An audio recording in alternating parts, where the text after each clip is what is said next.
गांव के एक कोने में एक विशाल कटहल का पेड़ था। इस पेड़ के नीचे एक सुंदर सा घर बना था जिसे सब पक्षी कटहल का घर कहते थे। इस घर में टुनटुनी चिड़िया अपने परिवार के साथ रहती थी। टुनटुनी खुश मिजाज और चुलबुली चिड़िया थी। उसकी आवाज सुनकर सभी जानवरों पक्षियों का दिल बहुत खुश हो जाता था। टुनटुनी का एक सपना था कि वो अपने घर के आसपास एक सुंदर बगीचा बनाए। वो हर दिन सुबह उठकर अपने दोस्तों के साथ मिलकर बगीचे की देखभाल करती थी। उसके दोस्तों में तोता, कबूतर, चिड़िया, चिड़ा शामिल थे। सभी मिलकर बगीचे में सुंदर फूल और रंग बिरंगे पौधे लगाते थे। एक दिन गांव में एक नया कौवा आया। उसका नाम कालू कौवा था। कालू कौवा बहुत चालाक और दुष्ट था। उसे दूसरों की खुशियों से जलन थी। उसने देखा कि टुनटुनी और उसके दोस्त खुशी खुशी बगीचे में काम कर रहे हैं, तो उसने सोचा, क्यों ना मैं इनका मजाक बनाऊं और इनके बगीचे को बर्बाद कर दूं। कालू कौवे ने टुनटुनी के बगीचे के पास उड़ान भरी और वहाँ बैठकर चिल्लाने लगा, टुनटुनी, अरे और टुनटुनी, तुम्हारा बगीचा बहुत बुरा है। इसमें कोई फूल नहीं है, तुम कुछ नहीं कर सकती। टुनटुनी ने कालू कौवे की बातों पर ध्यान नहीं दिया और मुस्कुराते हुए बोली, हम मेहनत कर रहे हैं कालू कौवे। एक दिन हमारा बगीचा बहुत सुंदर होगा, तुम भी देखोगे और उसकी तारीफ करोगे। लेकिन कालू कौवे ने हार नहीं मानी। उसने अपने दोस्तों के साथ मिलकर टुनटुनी के बगीचे में आना जाना शुरू किया। वो हर दिन वहाँ जाकर बगीचे को नष्ट करने लगा। उसने फूलों को नोच डाला, पौधों को उखाड़ दिया और टुनटुनी को परेशान करने लगा। टुनटुनी उसके दोस्त बहुत परेशान हो गए। तभी सुंदरी कौवी ने कहा, अरे टुनटुनी, हमें कालू कौवे को रोकना होगा, नहीं तो वो हमारी मेहनत पर पानी फेर देगा। हाँ सुंदरी कौवी, तुम सही कह रही हो। हमें उस कालू कौवे को रोकना होगा। इसलिए हमें एक योजना बनानी होगी जिससे हम उस कालू कौवे को हरा सके।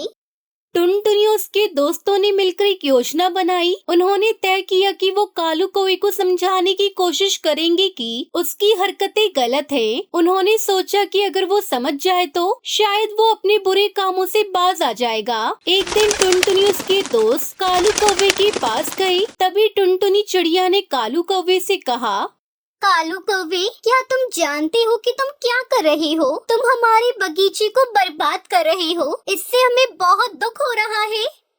कालू कौवे ने हंसते हुए कहा, मुझे परवाह नहीं है, मुझे तो बस मजा आता है तुम सबको परेशान करके। इससे टुनटुनी उसके दोस्त बहुत निराश हो गई। उन्होंने तय किया कि अब उन्हें कुछ और करना होगा। उन्होंने सोचा कि अगर कालू कौवे को सबक सिखाने कोई तरीका निकाला जाए तो वो अपनी हरकतों से बाज आ सकता है। तभी टुनटुनी ने कहा, सुनो साथियों, हम सब एक साथ मिलकर जाल बुनेंगे और जब कालू कौवा आएगा तो उसे हम उस जाल में पकड़ लेंगे। सभी दोस्तों ने इस विचार को पसंद किया और जाल बनाने में जुट गए। टुनटुनी और उसके दोस्त ने जाल बनाने में बहुत मेहनत की। उन्होंने बगीचे के चारों ओर जाल बुन दिया। जाल को इस तरह से सजाया गया था कि जब भी कालू कौवा बगीचे में आएगा वो उसमें फंस ही जाएगा। एक दिन कालू कौवा फिर से बगीचे में आया और वहाँ के फूलों को तोड़ने लगा। जैसे ही उसने जाल में प्रवेश किया वो उसमें फंस गया। टुनटुनी और उसके दोस्त खुशी से चिल्लाए, अरे टुनटुनी, हमने उसे पकड़ लिया। कालू कौवे ने देखा कि वो जाल में फंस गया है, तो उसने टुनटुनी से कहा, कृपया करके मुझे छोड़ दो। मैं अब कभी तुम्हें परेशान नहीं करूँगा। अगर तुम सच में ऐसा सोचते हो तो मैं तुम्हें छोड़ सकती हूँ, लेकिन पहले तुम्हें वादा करना होगा कि तुम हमारे बगीचे को नुकसान नहीं पहुँचाओगे। कालू कौवे ने वादा किया और टुनटुनी ने उसे जाल से आजाद कर दिया। फिर कालू कौवे ने अपनी गलतियों का एहसास किया। उसने टुनटुनी उसके दोस्तों से माफी मांगी। टुनटुनी चिड़िया ने उसे माफ कर दिया। उससे कहा, कालू, हम सब एक साथ रहेंगे तो हम हमेशा खुश रहेंगे। कालू कौवे ने टुनटुनी के बगीचे की मदद करने का फैसला किया। उसने अपने साथी पक्षियों को बुलाया और सभी ने मिलकर बगीचे को फिर से सजाने में मदद की। कुछ ही दिनों में टुनटुनी का बगीचा फिर से खिल उठा। वहाँ सुंदर फूल, हरे पौधे, रंग बिरंगी तितलियाँ उड़ने लगी। अब कालू कौवा भी टुनटुनी और उसके दोस्तों के साथ खुशी खुशी बगीचे में काम करने लगा। गाँव के सभी जानवर और पक्षी अब टुनटुनी के कटहल के घर को देखकर खुश होते थे। उन्होंने एक दूसरे से कहा, देखो, टुनटुनी चिड़िया ने सभी को एक साथ लाकर कितना सुंदर काम किया है। ये कटहल का घर कितना अच्छा है।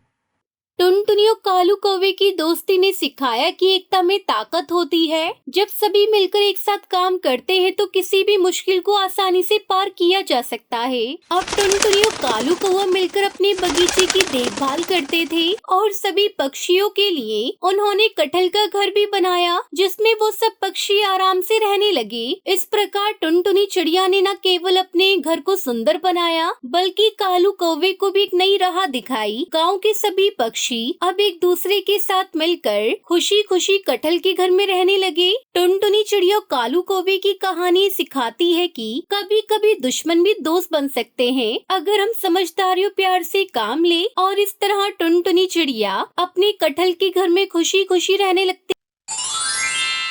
नेपाल के जंगल में सर्दी पड़नी शुरू हो चुकी थी। सभी पक्षी सर्दी के लिए भोजन इकट्ठा कर रहे थे, लेकिन टुनटुनी चिड़िया लकड़ी इकट्ठा कर रही थी, क्योंकि वो ठंड आने से पहले अपना लकड़ी का घर बना लेना चाहती थी। एक दिन सुबह जब टुनटुनी चिड़िया सोकर उठी तो उसने देखा बाहर बर्फ पड़ रही है। कितनी ठंड बढ़ गई है। मैंने तो भोजन इकट्ठा किया ही नहीं। अब मैं क्या खाऊंगी? चलो, आज का दिन मैं किसी तरह भूखी रहकर गुजार लेती हूँ। कल से मैं भोजन इकट्ठा करने जाऊंगी। लेकिन अगले दिन भी बर्फ पड़ना कम नहीं हुआ। कई दिनों तक लगातार बर्फ गिरती रही। जंगल में दूसरे पक्षी आराम से अपने घरों में बैठकर भोजन खा रहे थे, पर टुनटुनी चिड़िया भूख से बेहाल थी। अब मैं क्या करूं? ठंड तो बढ़ती ही जा रही है। पेट में भी चूहे दौड़ रहे हैं। अब मुझे बिल्कुल भी समझ में नहीं आ रहा मैं खाने का इंतजाम कहां से करूं? टुनटुनी चिड़िया कालू कौवे के घर जाती है और उसका दरवाजा खटखटाती है। कालू भैया, अरे ओ कालू भैया, दरवाजा खोलो। है ऊपर वाले, इतनी ठंड में ये चिड़िया मेरे घर पर क्या करने आई है? क्या है टुनटुनी, जल्दी बोलो। देख रही हो कितनी ठंड पड़ रही है, क्या काम है मुझसे? कालू भैया, मुझे बहुत जोरों से भूख लगी है। कई दिनों से मैं भूखी हूँ। मुझे कुछ भोजन दे दीजिए। मेरे पेट में जोरों से चूहे कूद रहे हैं। जल्दी से मुझे कुछ भोजन दे दीजिए। कालू भैया, आपने तो बहुत सारा भोजन इकट्ठा किया है ना? अच्छा, तो तेरी नजर मेरे जमा किए हुए भोजन पर है। तुझे भोजन चाहिए? जाओ भागो यहाँ से और जाकर अपनी सूखी लकड़ियाँ खाओ। तुमने तो पूरा महीना लकड़ी जमा करने में निकाल दिया। अब सर्दी का मौसम आया तो मेरे भोजन पर नजर गड़ा रही हो। और अगर मैंने तुम्हें अपना भोजन दे दिया तो मैं क्या खाऊंगा? टुनटुनी बेचारी उदास होकर वहाँ से चली जाती है।